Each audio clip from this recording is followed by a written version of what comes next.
3 steps kung paano mag-file online ng tax return sa Bureau of Internal Revenue or BIR. Under Republic Act Number 11976 or the Ease of Paying Taxes Act, starting 2024, wala na po tayong manual filing ng tax return. Yun yung minamanual natin mano-mano. Wala na pong ganung manual filing.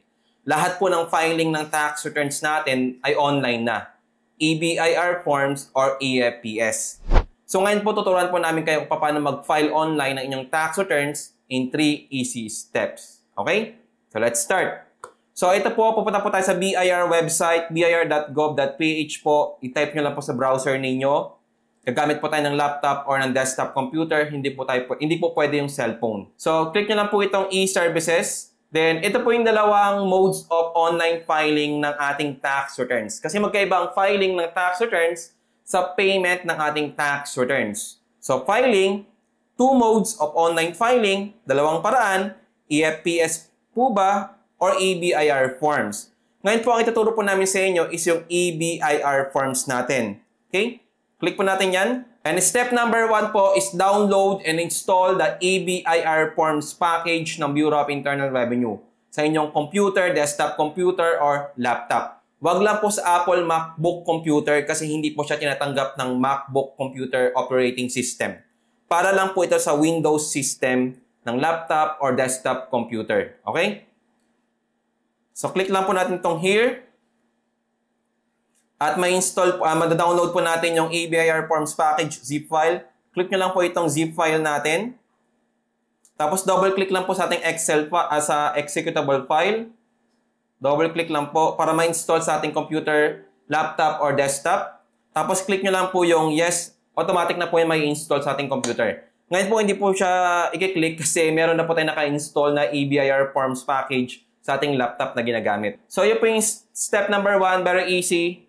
Download and install the EBIR Forms Package. As of the shooting of our ATC video today, November 17, 2024, meron tayong version 7.9.4.2. So, yung new version natin. Step number 2. Fill out ng ating tax return. So, sa pag-fill out ng ating tax return, i-click nyo lang po yung app icon ng EBIR Forms Package natin. Okay, pag-click nyo po ng EBIR Forms Package natin na na-install, step number 2, fill out. Lakihan lang po natin. Yan. So, kailangan po natin lagay yung TIN natin and other taxpayer details. So, gagamitin ko po yung TIN ko for our sample. Okay. So, for the first time po na gagamitin nyo itong EBIR Forms Package natin, for the first time, kailangan nyo po fill upan itong lahat ng details dito. Yan. TIN, RDO code, line of business. Itong line of business ay makikita nyo sa Certificate of Registration ninyo. Pero kung marami kayong line of business, ang tip ko lang dito, pag marami kayong line of business, yung first line of business nyo na lang ang ilagay nyo. Kasi hindi magkakasya kung ilalagay nyo lahat. Tsaka hindi naman ito significant. Kung ano lang yung una nyong na-register na line of business, yun ang ilagay nyo. Okay? Kasi hindi magkakasya lahat kung ilalagay ninyo. Okay? Na-try na namin dati yan. Tapos name natin, address, zip code, telephone number. Kung wala po tayong telephone number, mobile number, cellphone number, pwede po. And our email, very important. Dapat yung email na ilalagay nyo po dito ay hindi yung pang-scamming, kundi yung valid and active na email. Kasi dito po ipapadala mamaya yung email confirmation na katunayan na nakapag-file tayo online ng ating tax return. So for the succeeding time, napansin nyo naman, kapag ginamit nyo to ulit, mag-automatic na po yung ibang details, ilalagay nyo lang yung TIN ninyo. Ito, this one. Nilagay ko lang yung TIN ko, nag-automatic na po yung ibang details kasi ito lang po yung ginagamit natin sa pagpa-file ng sarili kong tax return as accountancy profession na nakaregister po sa Bureau of Internal Revenue. So, drop down nyo lang po. Ito, may drop down menu. Click nyo lang po yan. Tapos, hanapin nyo po dito anong tax return na ipa-file ninyo kasi madami yan. So, ano ba yung tax return na ipa-file nyo? Makikita nyo po yan sa Certificate of Registration nyo or COR. Nandun po yung mga iba't ibang tax return na naka-indicate yung kulay blue na. Dati kasi kung yung kulay orange pa o kulay dilaw, wala kasing mga applicable doon na tax return sa every tax type na dapat i-file ng taxpayer. Pero ngayon yung kulay blue na Certificate of Registration, kung mapapansin nyo, maganda siya kasi sa every tax type na niregister mo sa BIR, nandun yung applicable na tax return. Okay? May BIR form number, nandun lahat. Pati yung deadline, nandun. So, maganda na po yung COR ng BIR ngayon. Yung kulay blue. So, kung kulay orange pa yung COR nyo o kulay dilaw, pwede nyo pong ipa-update yan sa BIR para kulay blue na siya. Nandun na po yung mga iba't ibang BIR forms na applicable sa inyong tax type, pati yung deadline para hindi nyo makakalimutan, para titignan nyo lang yung COR nyo. So, for our example po, gagamitin natin yung BIR form number 2551Q, the quarterly percentage tax return, para po sa mga non-VAT taxpayers. Ito po, scroll down nyo lang, 2551Q version 2018. Click nyo lang po yan, tapos click nyo po yung fill up. Okay lang po. So, this is the step number 2, fill out tax return. Step number 1, download and install the EBIR forms package. Step number 2, fill out tax return using the EBIR. So, calendar tayo. Tapos, December 2024. Example tayo, third quarter tayo. Third quarter, amended return, no. Number of sheets attached. Dito marami nagkakamali. Number of sheets attached, kung meron kayong babayaran, dalawa. Kasi yung isa, email confirmation. Kung wala naman babayaran, isa lang, email confirmation. So, dalawa kasi meron tayong babayaran, email confirmation, tsaka yung proof of payment natin. So, dalawa yung sheets attached natin. Yung iba kasi dyan, 0 lang eh. At ito yung kagandahan ko napansin nyo, yung background information ng taxpayer, part 1, automatic na siya based doon sa pinil out nating home screen ng EBIR forms package natin. Okay? Andito yung TIN ko, RDO code, automatic na yan. Kung napansin nyo, nakakulay gray siya, hindi siya na-edit. Kung gusto nyo i-edit yan, pupunta kayo sa main screen natin, click nyo ito, file, tapos main screen, doon nyo siya i-edit ngayon, tapos save nyo lang para ma-edit yung background information dito. RDO code, pangalan ko, address, cellphone number, yan. Email address, very important kasi dito ipapadala yung email confirmation natin as proof na nakapag-file tayo ng ating tax return online. Zip code, kung hindi nyo alam yung zip code nyo, search nyo sa internet, nandun lang. Okay? Are you availing tax relief? No, normally no. Tapos papipiliin ka, graduated or 8%. Whether graduated ka o 8%, we will discuss that sa separate nating ATC video. Okay? This is for our tax planning. Gagawa tayo ng separate ATC video for our tax planning.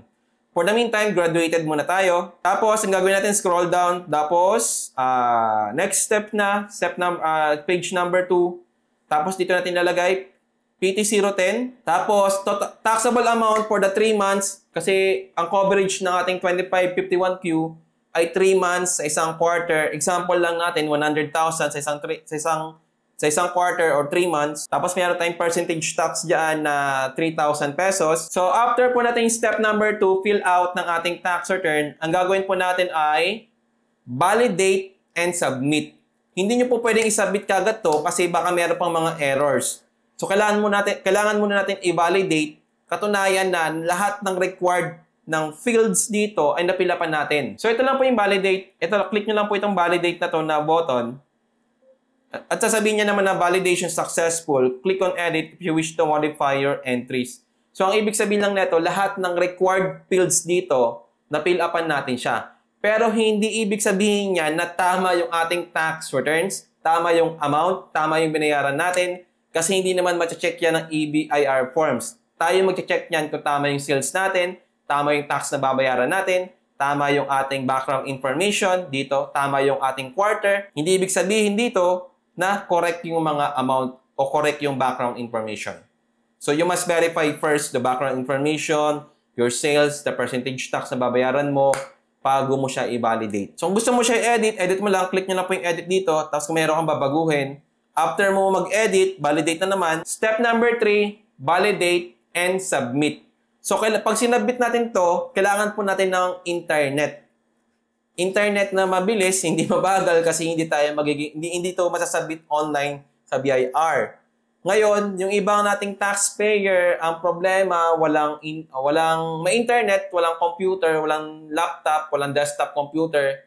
Lalong-lalo na yung mga malilit lang nagbi-business, yung sari-sari store, o nagsimula pa lang, wala silang computer, wala silang laptop, that's okay. But you have the internet. Ang gagawin po ninyo, pumunta po kayo sa internet cafe. Doon po kayo mag-download, step number 1, download and install the EBIR forms package na katulad na ginawa natin kanina.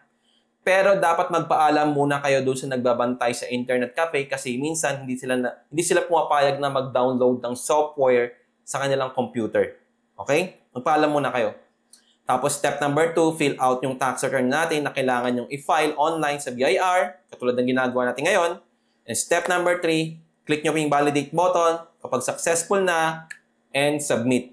Ito po yung submit natin, submit/final copy. Are you sure you want to submit? Okay lang. Tapos click nyo lang po yung okay, tapos masasubmit na po ito online sa BIR. Tapos makakatanggap po tayo ng email confirmation. So hindi ko siya i-click kasi sample lang natin ito. Okay? So pagka-click nyo po ng okay, tapos naging successful po yung online submission natin, i-check nyo po yung inyong email na ginamit doon sa ating pag-fill out ng ating tax return sa ABIR forms package natin. In my case, ito po yun. Meron po tayong tinatawag na Tax Return Receipt Confirmation or TRRC. Ang tawag namin niya sa practice, email confirmation na lang for short. Email confirmation. Ito yung proof na nakapag-file ka ng tax return mo online. Tapos nandito yung TIN mo, nandito yung BIR form, tapos anong coverage period siya, quarter number 3, taxable period 2024. Tapos nandito yung date of filing, nandito yung time of filing natin. So ang gagawin po natin dito, ipiniprint po ito. I-print nyo po itong tax return receipt confirmation or email confirmation. Ilang kopya? 3 kung magbabayad kayo sa bangko over the counter. Kahit saang bangko, pwede na magbayad. Kahit yung malapit na bangko sa inyo, kahit hindi within your RDO jurisdiction kasi yun ay ease of paying taxes natin. Pwede na kayo magbayad sa lahat ng bangko na tumatanggap ng tax returns kahit hindi or within your RDO jurisdiction. Kasi dati ang rule, doon ka lang magbabayad sa bangko over the counter within your RDO jurisdiction. Ngayon, pwede ka na magbayad kahit sa bangko na tumatanggap ng tax return payments ng Bureau of Internal Revenue. Ito po gagawin nyo, i-attach nyo ito, piprint po natin yan, tapos i-attach nyo po sa inyong tax return na i-final natin online. So, ganun din po gagawin nyo sa inyong tax return. Ipiprint nyo rin po itong tax return natin, 3 kopya kung magbabayad kayo over the counter. Pero kung magbabayad naman kayo online, kasi pwede ito bayaran online, which is yun ang ituturo namin sa inyo sa separate nating HC video, isang kopya lang. Isang kopya lang na tax return for filing purposes. So, hindi mo na kailangan bigyan yung BIR ng kopya kasi meron na silang kopya na nakapag-file ka ng tax return mo. Meron na rin silang kopya na nakapagbayad ka ng tax return mo online. Okay? So, kung online yung payment mo ng tax return, isang tax return lang ang ipiprint mo at i-attach mo itong email confirmation, isang kopya lang din para sa inyong filing. Filing lang. So, hindi mo na kailangan bigyan yung BIR pa kasi meron na silang kopya. Nakapag-submit ka na online. Okay? So, i-attach mo lang dito yung isang kopya ng proof of payment mo sa inyong tax return, katunayan na nakapagbayad kayo online. Example po natin ng online payment. Ito po yung online payment natin. Nagbabayad po tayo online using our credit card or debit card or GCash. Yan po, katunayan natin na nakapagbayad tayo online. Tapos ang gagawin niyo po dyan, ipiprint nyo rin po ito. Katunayan po na nakapagbayad kayo online. Tapos i-attach nyo po ito sa tax return nyo for filing purposes natin. Para convenience na, para hindi na kayo pupunta sa bangko, maglalakad, bibiyahe, pipila ka pa sa bangko, maghihintay ka ng matagal. May convenience fee lang pero mas mababa kumpara doon sa over-the-counter sa bangko. Pero kung malapit sa inyo yung bangko, why not? Sa bangko na lang kayo. Di 3 kopya. 3 kopya ng tax return, 3 kopya ng email confirmation, i-attach nyo yung email confirmation sa bawat tax return nyo, pipirmahan nyo yung tax return nyo, tapos over-the-counter sa bangko, dalawang kopya sa bangko, isang kopya sa inyo, ibabalik yung isang kopya, tapos bibigyan kayo ng proof of payment ng bangko. Nakapagbayad na kami dati sa bangko, kaya nga lang, na-experience namin ay ang tagal. Ang tagal kasi maghihintay ka. Lalo na kung deadline, maraming taxpayer ang naka-waiting sa pagbabayad ng tax return. At ako mismo, personally na-experience ko, malapit na ako tawagin yung number ko, yung queuing number ko, biglang nag-offline. So, pag nag-offline yun, ibig sabihin nun, layas ka. Kasi hindi mapaprocess yung tax payment mo ng bangko. Layas ka. Maghanap ka ng ibang bangko na tumatanggap ngayon ng tax payment mo, ng BIR tax payment. So, online na lang para convenience sa ating mga taxpayer para hindi tayo lalabas ng ating opisina para anytime, anywhere, makapagbayad tayo, online na. Basta may internet connection tayo. using your debit card or credit card, we will teach how to pay online sa ating separate na video. So if you want to learn more kung paano mag-fill out ng iba't ibang tax returns, pwede naman. Meron tayong separate na RWB book, yung how to file and pay your own tax return. Nandun po yung ating discussion kung paano mag-fill out ng iba't ibang tax return, 2551Q, 1701Q, 8%, 40%, itemized deduction, 1601EQ, 0619E, monthly, quarterly, and annual tax return, nandun lahat. Meron tayong exclusive ATC video doon na magkapaliwanag step by step ng ating discussion sa ating RWB book. Okay? Visit nyo lang po yung ating website, atcbebe.com, to order your RWB book. And if you want to learn more details about our RWB book, mag-message lang po kayo sa ating Facebook page, Accounting Tutorial Center, and follow nyo na rin po for helpful details or helpful information natin. Okay? Maraming salamat po sa inyo lahat. So, step number 1, download and install the ABIR Forms package. Step number 2, fill out the tax return na ipafile mo. Step number 3, validate and submit. As simple as that. Okay? Kaya nga lang, ang filing dapat ng tax return natin ay within deadline to avoid the violation and the penalty for late filing ng ating tax return. If you want to learn more, meron tayong RWB books. Visit our website, atcbebe.com to learn more about your BIR tax compliance para kayo na mismo ang gagawa. Kailangan nyo lang muna pag-aralan. Basta you are willing to learn, hindi namin kailangan ng college degree dito. Basta you are willing to learn, nandito po ang aming company, Accounting Tutorial Center. If you want to learn more, visit our Facebook page po, Accounting Tutorial Center, to inquire about our RWB book. Okay? Maraming salamat po. So if you want to learn more, yung ating BIR tax audit, meron tayong BIR tax audit. Kung gusto nyo matuto about the BIR tax audit, meron kang existing BIR tax audit. Watch our next video to learn more about the BIR tax audit po. Okay? Bye-bye! Follow us po. Thank you!